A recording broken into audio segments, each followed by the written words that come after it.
What a rough couple of days for Misfits boxing. Misfits returned to Nashville for Misfits 13, one of the non-pay-per-view cards, and man, 13 remains an unlucky number for sure. Literally every single thing that could go wrong went wrong pretty much. Some of it isn't Misfits' fault obviously, but some of it they can improve on for next time. A few of the people criticizing Misfits 13 are also saying that Misfits fell off and that it's impossible for MAMS and KSI to recover from this. I think that reaction is jumping the gun a bit. I remember fans were saying these exact same things around the time of Misfits 8 and Misfits 9, and then we got the Prime card featuring KSI and Logan Paul, and that got over 1.3 million pay-per-view buys. The boxing business is a difficult one to get a foothold in and also to establish your own stars. These setbacks and the occasional bad card might be hard to handle in the moment, and the general public might see this as a bit of a mockery at the minute, but with DAZN's backing and a better game plan, Misfits can definitely move on from this. Let's talk about the actual card now. I knew when Anthony Taylor vs Gabe Silver was cancelled, this card would take a massive dip in quality, even if it's a non-pay-per-view event. That was originally the fight I was looking forward to the most. I think Gabe Silver, with his father's legacy, calculated, chill demeanor, and impressive fighting ability, can be a pretty big fighter in the space, but unfortunately the fight fell through due to weight issues. I don't know enough about the details, and I feel like a lot of people, especially on Twitter in the space, act like they know what's going on behind the scenes, and they say they have sources, way more than they actually do, and end up sounding like fucking idiots. So I'm going to avoid speculating or pointing fingers. I just hope the fight gets rebooked, because I think Gabe Silver has a good shot at beating Anthony Taylor even with his awkward style. Each of Gabe's fights have been a decent step up in competition, but at the same time he hasn't been fast-tracked, which is good. Since the AT Gabe Silver fight was off, the stock of this card naturally went down. However, it was replaced with Vitaly vs Modine. I knew who Vitaly was. If you watched YouTube back in 2010, it would be hard not to recognize him. That being said, Modine was an unknown character to me, but regardless, this fight didn't make me excited like the original one booked. It's also a very different fight from Gabe vs AT. Vitaly vs Modine is a bit of a dumb novelty fight, and when the main event is a gimmicky 2v1, you need different types of bouts to switch it up. I'm not talking about the format, I'm talking about the stakes and the personalities within each fight. For example, FaZe Sensei vs Kenkenny was on Misfits 001, but then you also had Sam Hyde fighting. Two very different types of fights for two very different audiences, all on the same card.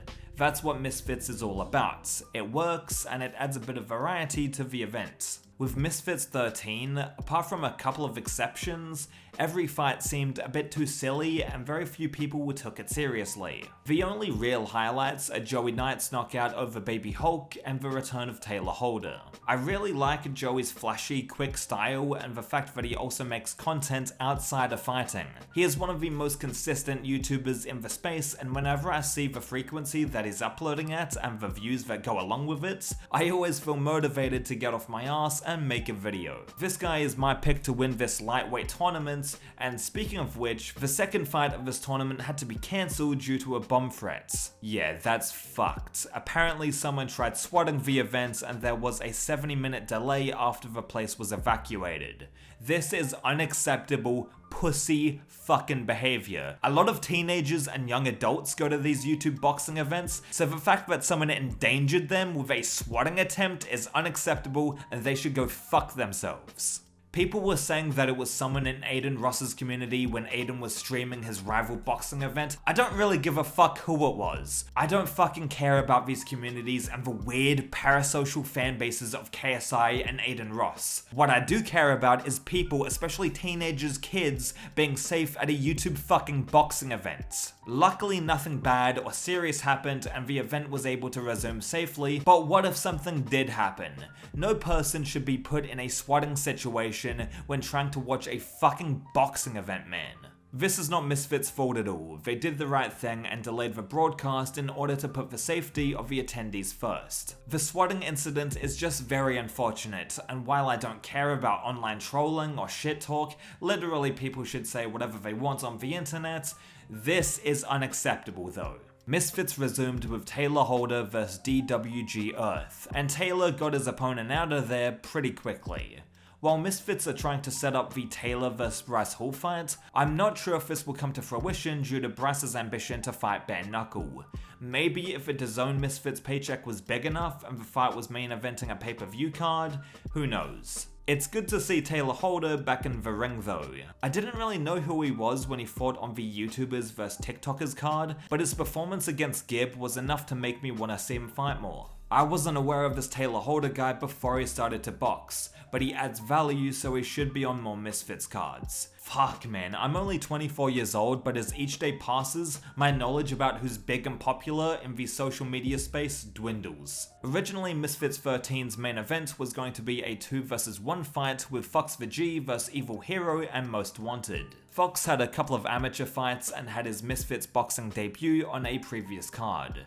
Evil Hero fought a couple of times and lost each of his fights, and Most Wanted also lost his debut on Misfits like 2 months back. Most Wanted backed out of the main event last minute, which meant that Evil Hero had to go out by himself against FoxTheG, and he obviously got stopped in the opening round. I know a lot of people are complaining about Most Wanted, and that's fair enough, but I don't want to.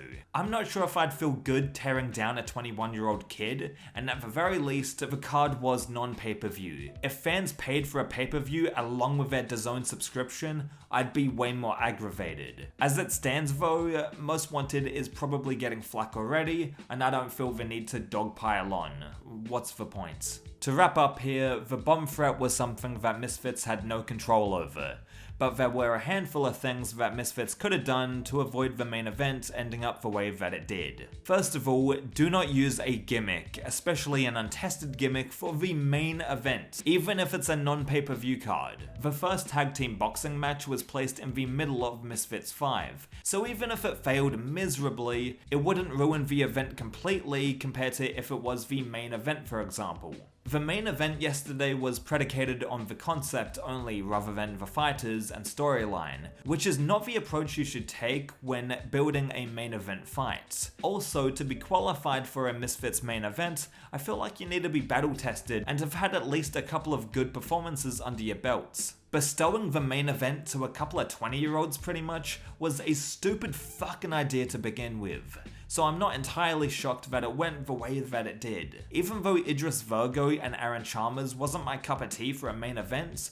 at least both of them have done the walk several times, have been successful in their respective sports, and were completely game. Misfits 13 was a clown show to be honest, and it set the brand back quite a ways. They couldn't control certain things like the bomb threat, but Chris Avila not having the right gloves on, the ring breaking halfway through the event, and the main event fighter pulling out last minute is just fucking embarrassing, man.